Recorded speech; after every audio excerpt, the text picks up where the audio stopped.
தாயா தாராமா என வரும்போது என்ன முடிவெடுப்பீர்கள்? அப்படி வரக்கூடாது. ஒருவேளை வந்தால் தாரம்தான் அம்மா எனக்கு சொந்தம் அல்ல, அம்மா அப்பாவுக்கு சொந்தம். இப்ப கூட அம்மா அப்பாவை விட்டுவிட்டு என் கூட வந்துவிடவில்லையே ஏன்? அவர் கணவர் அவருக்கு முக்கியம். அதேபோல் என் மனைவி எனக்கு முக்கியம். நான் அழைத்தால் அவள் எங்கும் வருவாள். அம்மாவுக்கு நான் செய்ய வேண்டிய கடமை அவர் கடைசி காலத்திலே கவனித்துக் கொள்வது. அதை செய்வேன். ஆனால் நான் அவருக்கு சொந்தமானவன் அல்ல. என் மனைவிக்கு என் மேல் உள்ள உரிமையை பாதிக்காதவரை அம்மாவுக்கு என் மேல் உரிமை உண்டு. அவருக்கு நான் செய்ய வேண்டியது கடமை. அம்மா கிட்ட நான் இல்லைனாலும் அவருக்கு ஒரு மகன் உண்டு, மகள் உண்டு.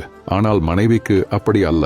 அவளுக்கு சகலமும் நான் தான். ஓரோர் உறவும் ஓரோர் வயதில் முக்கியத்துவம் பெறும். சிறு வயதில் அம்மா முக்கியம். கல்யாணமான பின்னும் அம்மா முந்தானையை பிடித்துக்கொண்டு ஒரு மகன் நடந்தால் அவன் அம்மாவின் வளர்ப்பு முழுமையாக இல்லை என்று பொருள். கல்யாணம் முடிந்ததும், அதாவது மனைவி வந்ததும் சிறிது விலகவும் அம்மாவுக்கு தெரிய வேண்டும். மகன் விலகாவிட்டால் விலக்கிவிடவும் தெரிய வேண்டும். மகனுக்கு அவன் கடமையை சொல்லிக் கொடுப்பவள்தான் உண்மையான முதிர்ந்த அறிவுள்ள தாய். தன் சுயநலத்துக்காக மனைவியா நானா என்று முடிவெடு என்று சொல்லும் தாய் நல்ல தாய் அல்ல. இந்தியாவில் மட்டும்தான் தாயின் மீதுள்ள அன்பை மகன் நிரூபிக்க மனைவியின் உரிமைகளை விட்டுதர வேண்டும் என்று நினைக்கும் மனோபாவம் உள்ளது. இது தப்பு. இருவருக்கும் என் மேல் உரிமை இருந்தாலும் மனைவிக்கு தான் நான் சொந்தம். தாய் என்னிடமிருந்து கடைசி காலத்தில் பராமரிப்பை எதிர்பார்க்கலாம், அவ்வளவே. அந்த கடமையை பங்கு போட்டுக்கொள்ள 3 பேர் இருக்கிறோம். என் மனைவிக்கு நான் ஒருத்தன் தான் கணவன். அதனால என் ஓட்டு மனைவிக்கே.